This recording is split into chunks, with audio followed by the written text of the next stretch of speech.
Hello, I'm Peter Nickelmo, the lead pastor here at Central Lutheran Church. Welcome to the third video in this series about the mighty Cassavant organ, which is a premier instrument here in the life of this congregation. It's blessed us for years, and in its generation was one of the significant historic instruments here in North America. In this particular video, Russell and Isaac are going to guide you into the specific problems and solutions as we look to the restoration project of this significant organ in our shared life. It's a longer video, so be prepared for that, but also feel free to move the toggle bar around and check out different features or different moments as you explore this. And from me, thank you for taking the time to watch this video, as well as the other two videos that Russell and Isaac have prepared for us to learn about this instrument. We at Central are blessed with a landmark historic organ, built in 1963 by the Cassavant Company under the leadership of tonal director Lawrence Phelps. It is an example of some of his finest work. The organ has served this congregation faithfully for more than 60 years, both as a leader of music and worship and as an exceptional concert instrument. However, the current state of the organ is unsustainable. We have seasonal malfunctions related to winter dryness that cause both ciphers, pipes that sound when they're not supposed to, and dead notes, pipes that do not sound when they are supposed to. Separate electrical issues have taken even more of the organ offline. It's important to note that the only reason the organ is usable today is because we have cut off the air to ciphering pipes. If we were to restore that air supply, the organ would become unusable. Left unaddressed, these issues will continue to deteriorate. However, with the proper care, our organ will continue to sing for generations to come. There are two main issues that have made this project necessary: cracking along glue joints in the wind chests and malfunctioning electronics. First, the wind chests. A wind chest is essentially a large wooden box that contains the mechanics required to store pressurized air and release it into the pipes. Since the wind chests are storing pressurized air, they must remain airtight. However, all 13 of our wind chests have cracks along glue joints, which cause both dead notes and ciphers. Since wood expands in humidity and contracts in dryness, these cracks and the issues that they cause are most pronounced in winter. Here are some videos I took last winter to demonstrate these issues. The first is from January 22nd, 2024, right after a significant cold snap.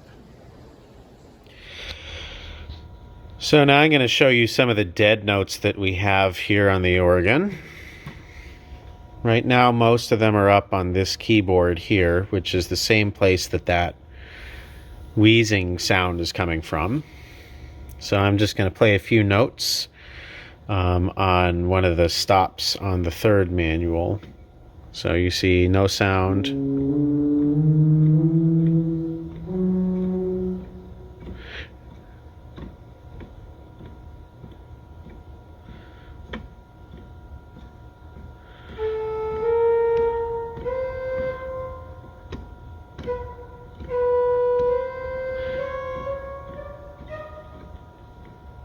So you see there's a lot of weirdness going on there, and that's affecting a lot of other stops. So this is the Geigen principle. It's also happening with the viol. There is a dead. And with the octave here,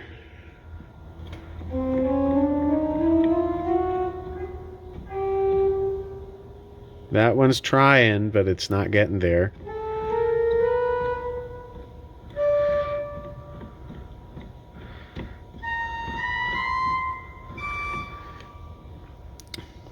And even some with some of the louder stops, like the mixture here. Let's listen to this. There's one.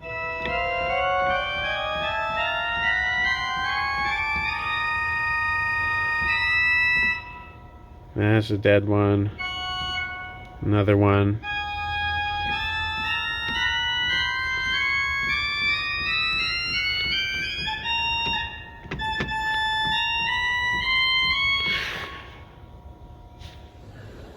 These issues continued into March and April.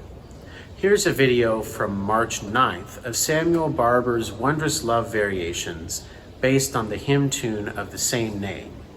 You should be able to hear the hymn tune clearly. However, it becomes very difficult with all of the dead notes.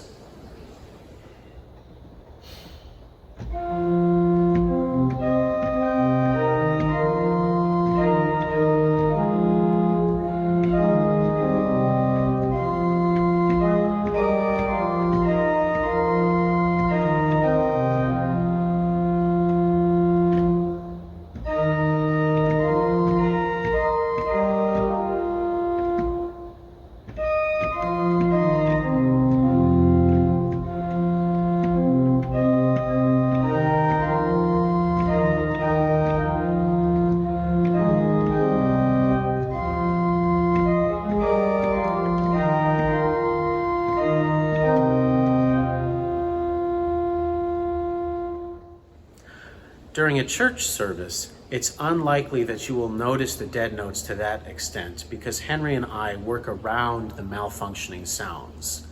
However, this is a good demonstration not only of what is currently happening to certain parts of the organ, but what will happen to much more of the organ if this issue goes unaddressed. Increasingly, the electrical systems in this organ are also failing. The organ has a combination action whose job it is to tell the organ which sounds to play based on which stops the organist has drawn. Right now, there is a 2008 solid state system which the organist uses to set combinations. However, that's only on the front end. On the back end, it's still operating 1980s electronics. It's these 1980s electronics that are now failing. Take a look at the organ console itself. Everything with a red dot on it is unusable due to failing electronics. This includes 10 stops, a few couplers, and several preset buttons. This issue has deteriorated significantly over the summer of 2024. In the beginning, it was only intermittent, which you can hear from this video I took on July 13th. So watch, I'm going to hold a chord down here on the bottom manual.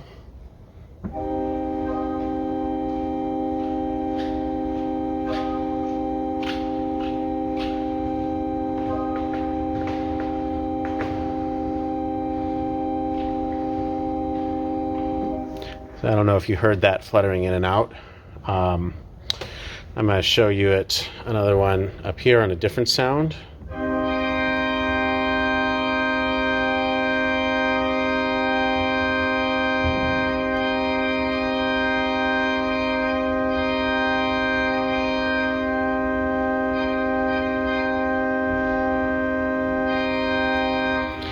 And then the last one I'm going to show you on the top keyboard here. I'm just going to play one note because it's easier to hear in this case. Just playing one note.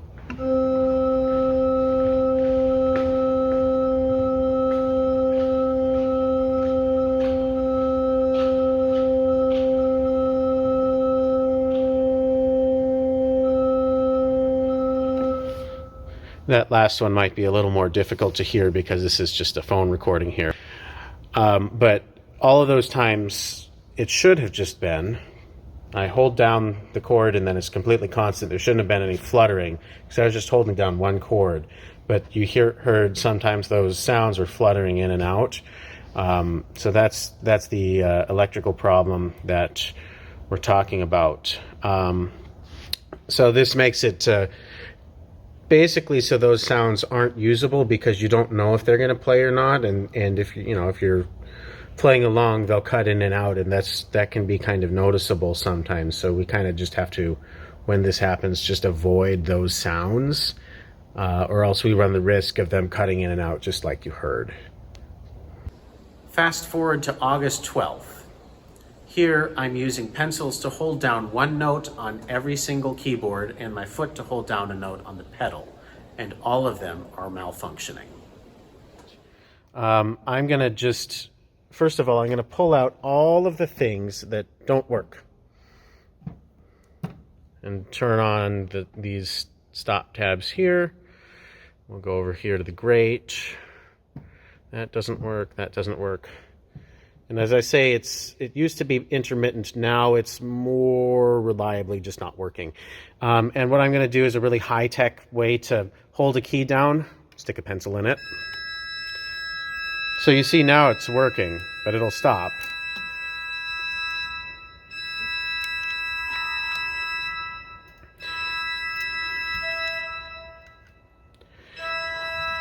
So you see I've got all 4 of those keys held down there, and I'm also going to take my foot and hold down the pedal because I can't put a pencil in the pedal, so.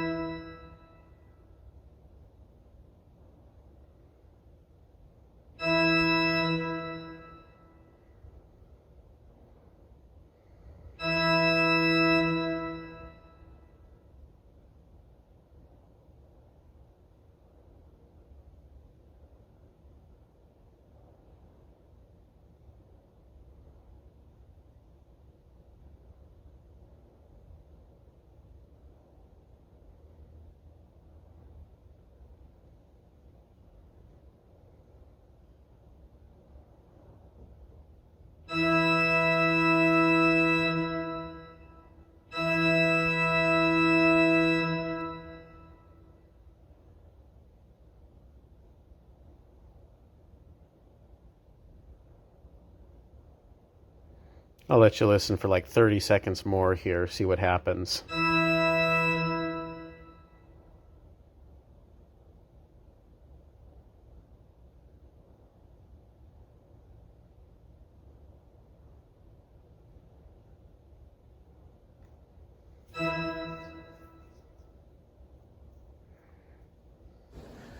At time of filming, it's the end of October, and the problem is no longer intermittent, it's consistent, which you'll see in this video. So here I'm going to pull on all of the stops that have red dots on them. These are the malfunctioning ones.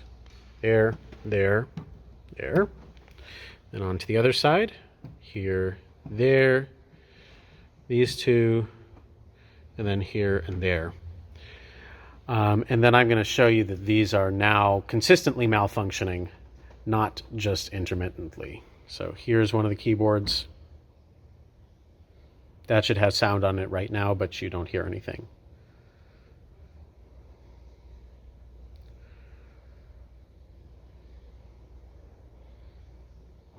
Here's another one. Again, we should hear sound right now, but we're not.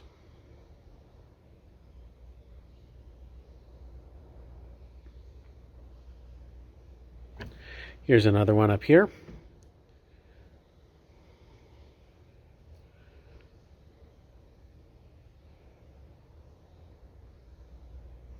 And the last keyboard up top here.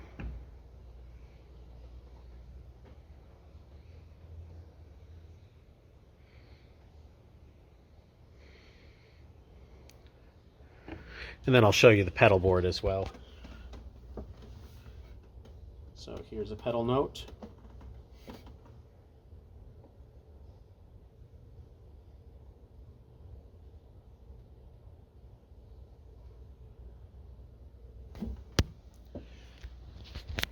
All of those should have been making sound. With these electrical issues in spring, summer, and fall, about 15% of the organ is unusable. We can expect that number to increase with winter dryness, which has only begun to set in at time of filming.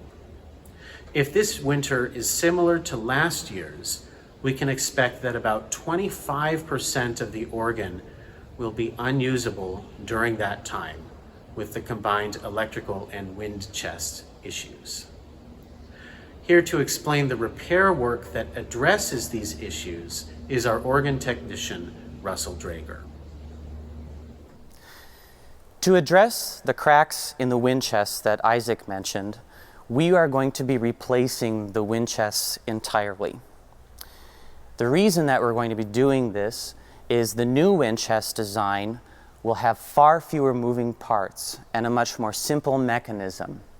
This is all in an effort to make the wind chests more serviceable and maintenance-free moving forward.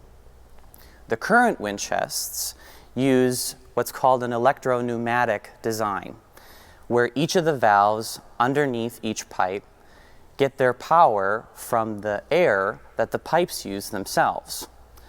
While this is a very efficient system, it was originally designed for organs that are on a much higher wind pressure than the organ here at Central is. So by changing over to a new design, we'll both be making the chests more maintenance-free, but we'll also be circumventing the humidity issues that we've had with the old wind chests. We did consider repairing the current wind chests. However, the cracks went into the wind chests in a way that we were unable to determine the full extent of. And from that, we determined that these wind chests were not good candidates for restoration. To address the humidity issues we're having in the room, there's limited efforts we can do since the room is so large. However, we will be adding structural casework to the organ to further separate it from the two main air ducts that introduce air into the room on either side of the organ. During the winter, these two air ducts rush dry air right past the organ where the pipes and the wind chests are located. While adding casework to the main center part of the organ won't necessarily increase humidity levels, it will separate the wind chests and the pipes from this turbulent air, making both the chests and the tuning stability on the pipes better. It's also true that having a calmer atmosphere inside of the organ is overall better for the organ's health. We will be replacing the console for the organ here at Central Lutheran entirely with a new, smaller, and movable version of what you see here. The organ originally was designed with a pneumatic system to manage various combinations of stops, which are all pressed with a piston. However, with the advent of solid-state technology, new electronics were put in the organ in the 1980s that were much smaller, meaning that the size of the organ console was no longer necessary to house all of the different electronics that perform the jobs the organist needs. The new console, since it will be movable, will also be much friendlier for collaborative work, either accompany orchestras, choirs. It can also be moved out into the chancel for recitals or other events. I hope that this video has given you a better sense of what we will be doing during this project and why it's necessary. If you have any other questions, please reach out to myself or Pastor Peter. Our 1963 Cassavant organ informs our worship life together and the way that we care for the wider community. As we approach the 100th anniversary of our beautiful sanctuary, this project represents an investment in the next 100 years of this congregation.